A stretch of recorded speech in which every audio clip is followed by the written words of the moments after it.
Hello दोस्तों, नमस्कार। आप सभी का आरवी मानुषी पर स्वागत है। हम भूगोल को पढ़ रहे थे। अगला टॉपिक आपका वायुमंडल है और वायुमंडल में आपके बहुत सी चीज़ें आती है, चाहे आपके सूर्य ताप हो, पृथ्वी का ऊष्मा बजट हो, ये सब कुछ आपको पढ़ना होगा। यानी कि अगर आप एसएसटी की तैयारी कर रहे हो तो आपको सबकी जानकारी करना आवश्यक है। तो उससे पहले आपको वायुमंडल के बारे में समझना होगा, यानी कि बेसिक से। अगर आप वायुमंडल को समझते हो तो यकीन मानिए कि आपकी ज्योग्राफी में वायुमंडल टॉपिक है वो बिल्कुल क्लियर हो जाएगा, स्पष्ट हो जाएगा, चाहे आपने इससे पहले पढ़ा या नहीं पढ़ा। अगर वायुमंडल की बात करें तो पृथ्वी सौर मंडल का एकमात्र ऐसा ग्रह है जहां पर वायुमंडल है और वायुमंडल के कारण ही यहाँ पर जीवन संभव है। जीवन क्यों संभव है? क्योंकि वायुमंडल में जलवाष्प पाई जाती है और जलवाष्प के कारण ही पूरा पृथ्वी पर जो जीवन है वो चक्र चलता है। तो अगर बात करें तो वायुमंडल क्या है? अगर वायुमंडल की बात करें तो वायुमंडल विभिन्न परतों के माध्यम से बना है। वायुमंडल में अलग अलग प्रकार की गैसें मिलती है जिनको दो भागों में बांटा गया है। एक गैसें वो है जो इनको स्थिर गैसें बोलते हैं और एक गैसें वो है जिनको अस्थिर गैसें बोलते हैं। अस्थिर गैसों को परिवर्तनशील गैसें बोलते हैं। अगर स्थिर गैसों की बात करें तो स्थिर गैसों का मतलब यह है कि जिनमें, यानी कि वे गैसें जिनकी मात्रा में परिवर्तन बहुत कम होता है, यानी कि वो स्थायी रूप से मिलती है, जिनकी मात्रा निश्चित है। जबकि अस्थिर गैसें ऐसी गैसें हैं जिनकी मात्रा में परिवर्तन होता रहता है, जिनके अनुपात में परिवर्तन होता रहता है। अगर स्थिर गैसें की बात करें तो वायुमंडल में नाइट्रोजन, ऑक्सीजन और ऑर्गन, ये तीन गैसें ऐसी है जिनकी मात्रा निश्चित है। यानी कि तीन गैसें को क्रम से ध्यान रख सकते हैं कि वायुमंडल में सर्वाधिक मात्रा में नाइट्रोजन मिलती है 78.08%, यानी कि लगभग 78% नाइट्रोजन मिलती है वायुमंडल में। सर्वाधिक जो गैस है नाइट्रोजन है। दूसरे नंबर पर है ऑक्सीजन, जिसकी मात्रा मिलती है 20.94%, यानी कि लगभग 21% ऑक्सीजन मिलती है। और ऑर्गन यानी कि तीसरे नंबर पर है ऑर्गन 0.93%। यानी कि अगर अपन क्रम देखें तो फर्स्ट, सेकंड और थर्ड, यानी कि ये तीनों गैसें ही आपके स्थिर गैसें कहलाती है। लेकिन यहाँ पर आप भी बहुत से विद्यार्थी यहाँ पर बहुत बड़ी गलती करते हैं कि ऑक्सीजन के बाद में सीधा वो कार्बन डाइऑक्साइड को तीसरे नंबर पर लेते हैं, जबकि आपको तीसरे नंबर पर नहीं लेनी। कार्बन डाइऑक्साइड CO2 आपको चौथे नंबर पर लेनी है। स्थिर गैसें ऐसी गैसें हैं जिनकी मात्रा में परिवर्तन होता रहता है। यानी कि कौन कौन सी है? जैसे कार्बन डाइऑक्साइड है, ओजोन है, हीलियम है, मीथेन है, आदि गैसें क्या है? यह अस्थिर गैसें है। लेकिन जैसे हाइड्रोजन और नियोन, इनको भी स्थिर माने जाते हैं, लेकिन इनके बहुत ही कम मात्रा में मिलते हैं, इस कारण इसका नाम नहीं लिखा जाता। इसी तरह आपके जो जलवाष्प है, ये जलवाष्प को कोई गैस नहीं है, लेकिन जलवाष्प को भी अस्थिर गैसों में ही शामिल किया जाता है, क्योंकि जलवाष्प की मात्रा अलग अलग मिलती है। अगर आप भूमध्य रेखीय क्षेत्र में जाओगे तो वहां पर आपको जलवाष्प बहुत ज्यादा मिलेगी, लेकिन आप मरुस्थलीय क्षेत्र में जाओगे, थार के मरुस्थल में, सहारा के मरुस्थल में, पैटागोनिया के मरुस्थल में, इन मरुस्थलों में जाओगे तो जलवाष्प आपको बहुत ही कम मात्रा में मिलेगी। यानी कि इसकी मात्रा भी अलग अलग होती है, इस कारण जलवाष्प को भी अस्थिर गैस कहा जाता है। ठीक है, ये चीजें आपको समझनी है। यानी कि वायुमंडल का जो संगठन है वो अगर माने तो स्थिर अस्थिर गैसों से हुआ है। नंबर एक तो आपको स्थिर अस्थिर आप ध्यान रखो या मत रखो, लेकिन इनका परसेंट आपको 5 गैसों का परसेंट आपको ध्यान रखना है और क्रम आपको ध्यान रखना है। आपके क्रम उल्टा पूछ सकता है वो कार्बन डाइऑक्साइड, क्योंकि क्रम आपके दो आते हैं। कौन कौन से? एक आता है आपके आरोही। कौन सा? आरोही। एक आता है आपके अवरोही।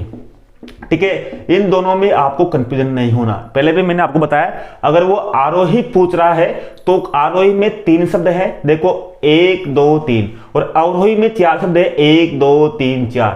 तो अगर आरोही पूछ रहा है तो कम शब्द है, तो यानी कि कम से ज्यादा की ओर। कम से ज्यादा की ओर कौन सी? कम से ज्यादा की ओर इस तरह से, यानी कि नियोन कम है, फिर उससे यानी कम से चलना है अपन को, कम से की ओर बड़े की ओर चलना है, कि कम से अधिक की ओर चलना है। जबकि ये बड़ा शब्द है अवरोही, तो बड़ा है तो यानी कि बड़े से छोटे की ओर चलना है अपन को, बड़े से छोटे की ओर, यानी नाइट्रोजन से बड़ा है तो नाइट्रोजन से छोटे की ओर चलना है। इस तरह से अपन को क्रम जमाना है। अगर अवरोही पूछेगा तो अवरोही आएगा, पहले आपको नाइट्रोजन आएगा, फिर ऑक्सीजन आएगा, फिर ऑर्गन आएगा, फिर कार्बन डाइऑक्साइड आएगा। और अवरोही में अगर पूछेगा तो पहले कार्बन डाइऑक्साइड आएगा, फिर ऑर्गन आएगा, फिर ऑक्सीजन आएगा, फिर नाइट्रोजन आएगा।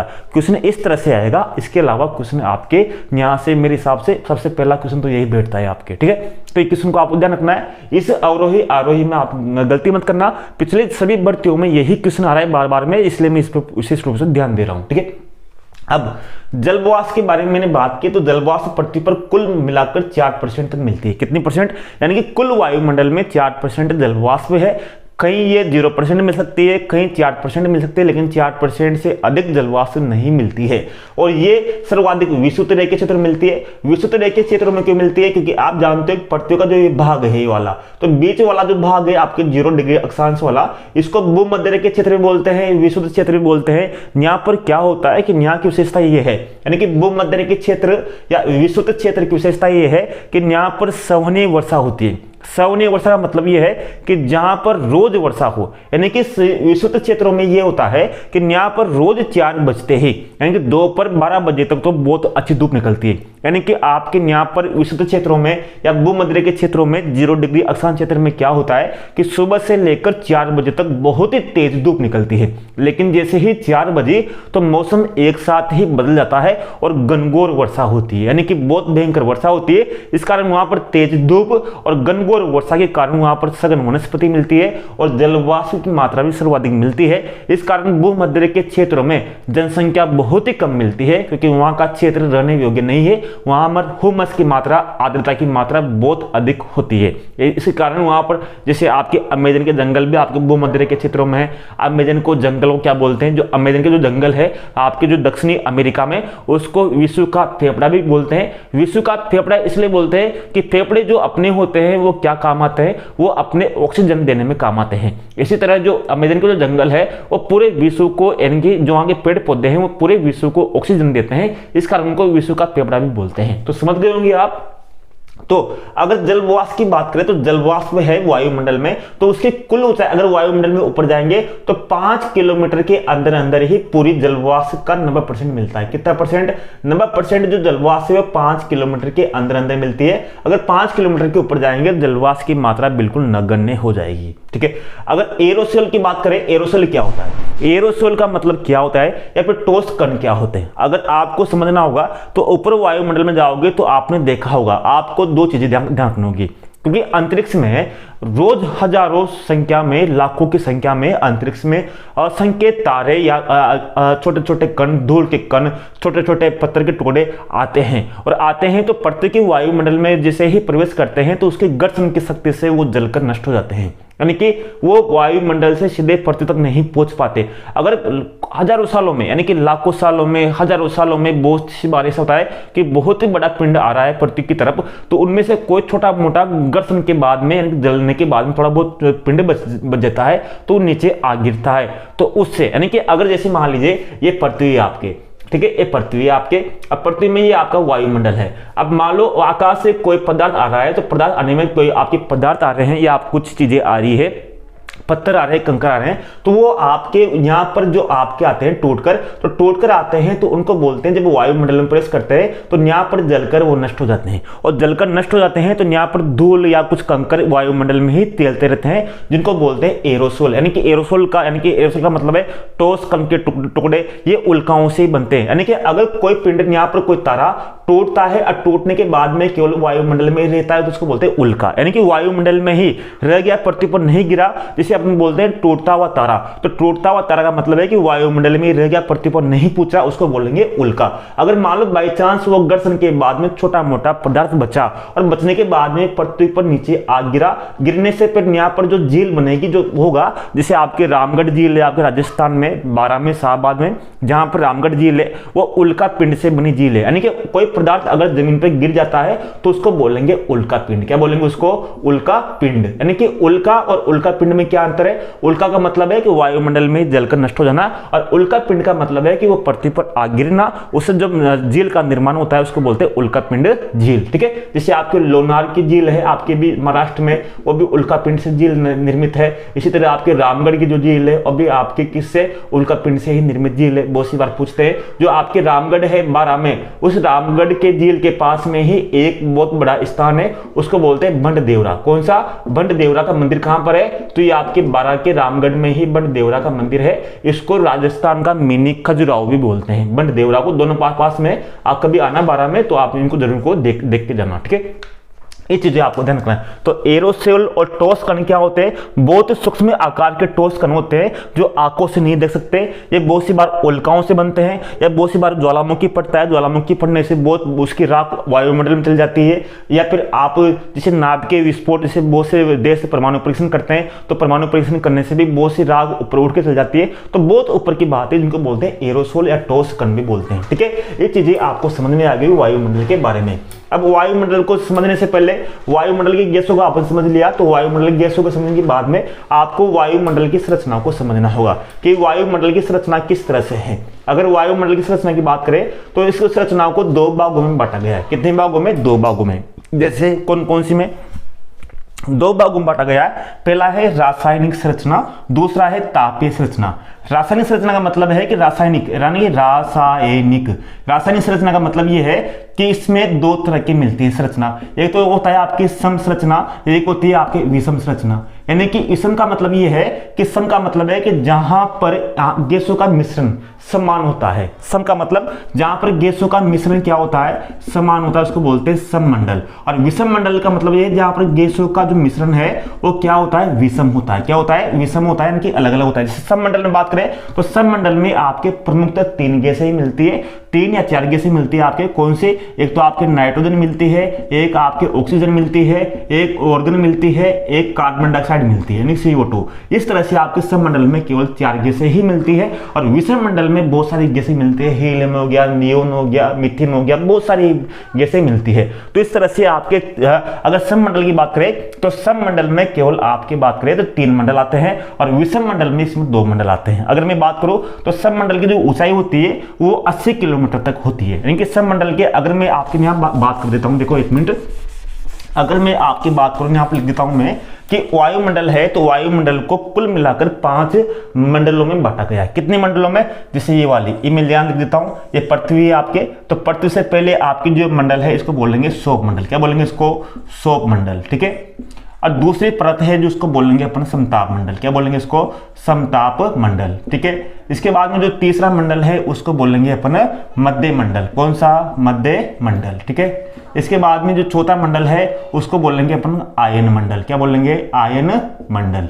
इसको अपन ताप मंडल भी बोलते हैं, आयन मंडल को ताप मंडल। और लास्ट जो आपके मंडल है उसको बोलेंगे बहिर्मंडल। बहिर्मंडल। इस तरह से आपके 5 मंडल है। 5 मंडलों को आपको क्रम से ध्यान रखना है कि आपके पहला है सौर मंडल, उसके बाद में समताप मंडल, उसके बाद में मध्य मंडल, उसके बाद में आयन मंडल, उसके बाद में बहिर्मंडल। अगर सौर मंडल की बात करें तो इसकी ऊंचाई होती है लगभग 12 किलोमीटर तक। कितनी तक? इसकी ऊंचाई लगभग कहां तक? 12 किलोमीटर तक होती है। अगर समताप मंडल की बात करें तो समताप मंडल की जो ऊंचाई होती है वो 50 किलोमीटर तक होती है। और मध्य मंडल की बात करें तो मध्य मंडल की जो ऊंचाई होती है वो 80 किलोमीटर तक होती है। और आयन मंडल की बात करें तो इसकी ऊंचाई होती है 440 किलोमीटर तक। 440 किलोमीटर के बाद में बहिर्मंडल की शुरुआत हो जाती है। अब सौर मंडल की बात करें तो 12 किलोमीटर का।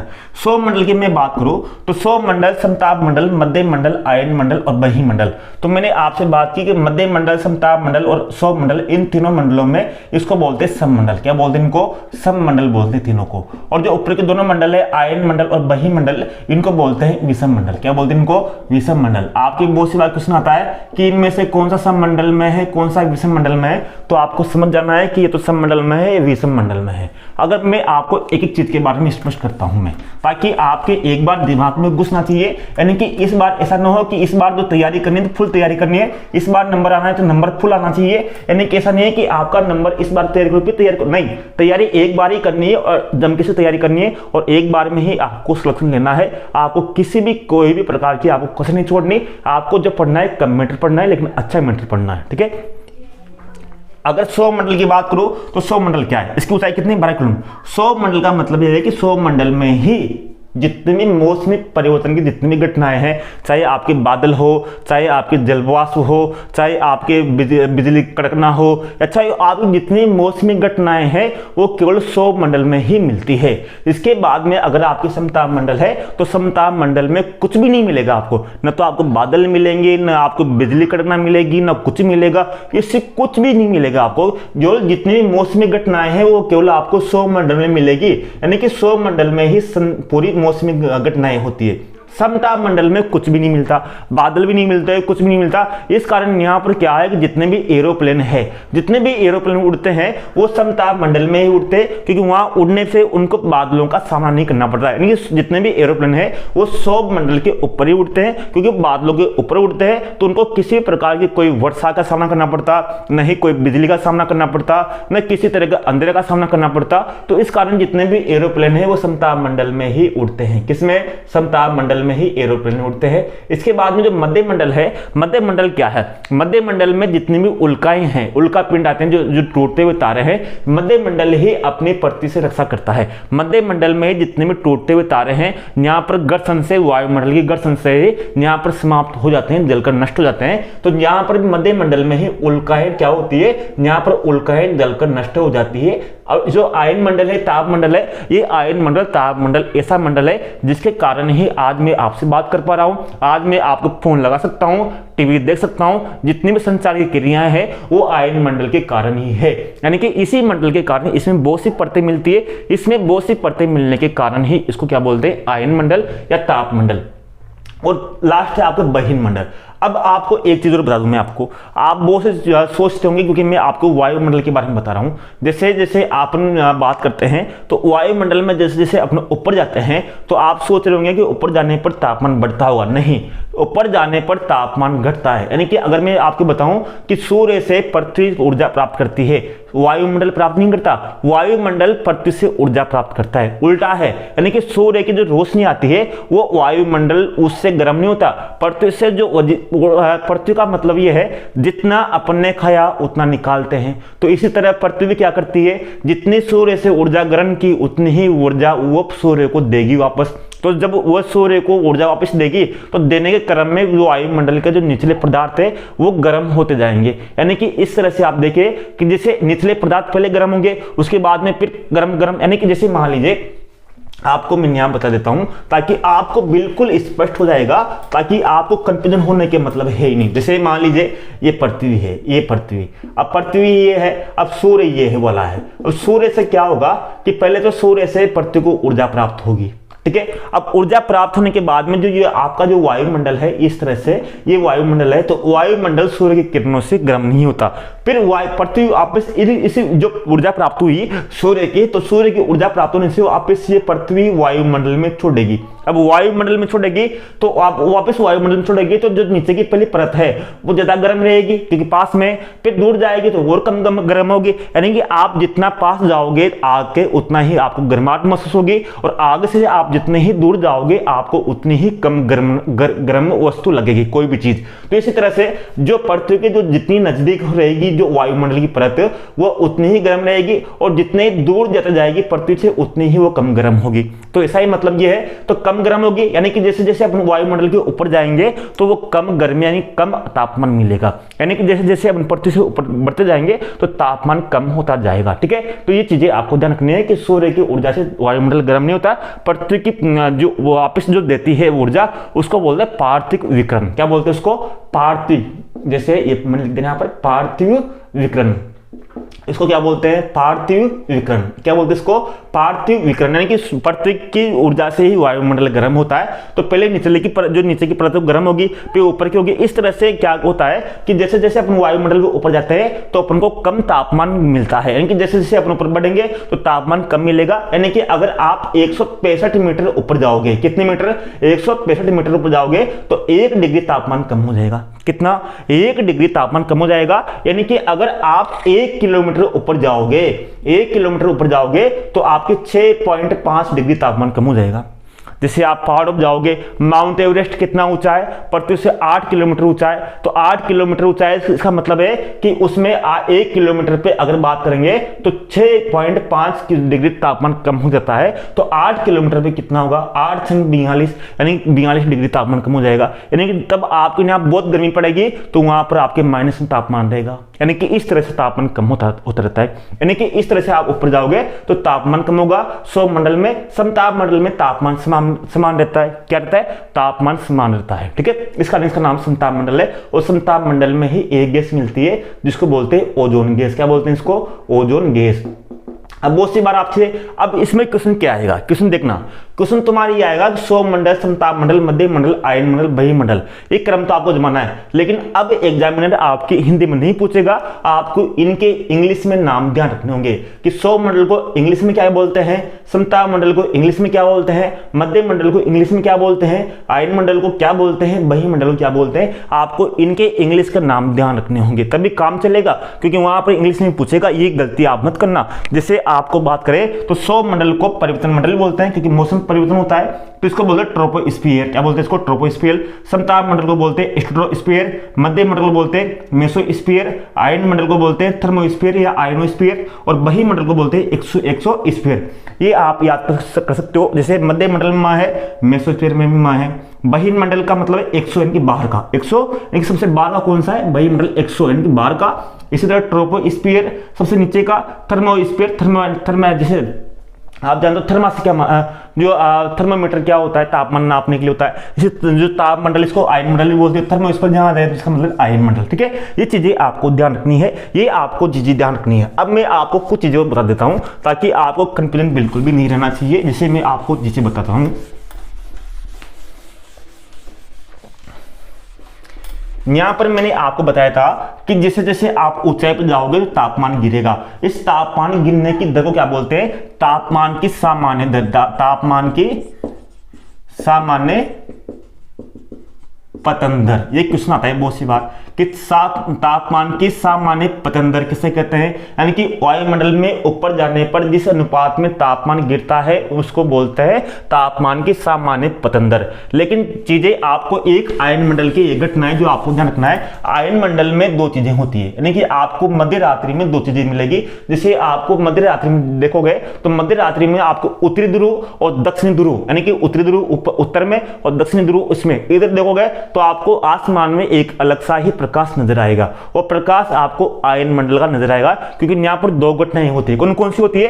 एक तो ऑरोरा ऑस्ट्रेलिस और ऑरोरा बोरियलिस, यानी कि ऑरोरा ऑस्ट्रेलिस और ऑरोरा बोरियलिस, इसका मतलब है उत्तरी ध्रुवीय प्रकाश, उत्तरी ध्रुवीय प्रकाश।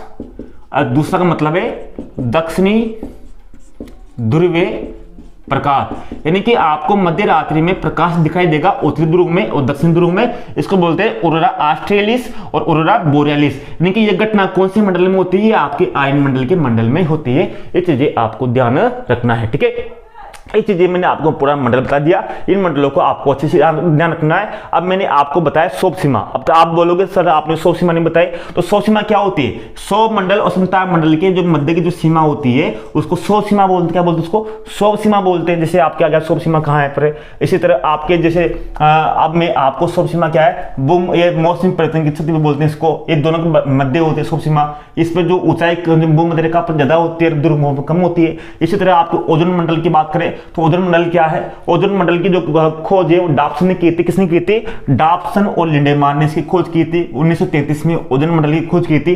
इस कारण ओजोन गैस को नापने के लिए किसका प्रयोग किया जाता है? डॉप्सन का प्रयोग किया जाता है। क्वेश्चन क्या बहुत सी बार कि ओजोन गैस को नापने के लिए मापने के लिए किसका प्रयोग किया जाता है? तो डॉप्सन की इकाई का प्रयोग किया जाता है। डॉप्सन इकाई का क्यों प्रयोग किया जाता है? इसके नाम पर डॉप्सन दे दिया। किसके नाम पर? डॉप्सन इसके नाम पर, क्योंकि ओजोन परत की खोज डॉप्सन और लिंडेमान ने की थी 1923 में। इस सूर्य से आने वाले पराबैंगनी किरणों से हमारी रक्षा करती है। आपको पता हुआ अंटार्कटिका और आर्कटिक महासागर पर छिद्र की घोषणा की थी। इस कारण हर बार ओजोन दिवस मनाया जाता है। तो सर्वाधिक जो ओजोन गैस मिलती है 22 किलोमीटर के लगभग मिलती है, लेकिन इसका विस्तार 15 से 35 किलोमीटर के बीच में मिलता है। इसी तरह आपके आयन मंडल में बहुत सी परतें मिलती है, जिसमें डी परत है, ई परत है, एफ परत है, जी परत है। एफ दो प्रकार की होती है, F1 और F2। इस तरह से आपकी दो परतें होती है।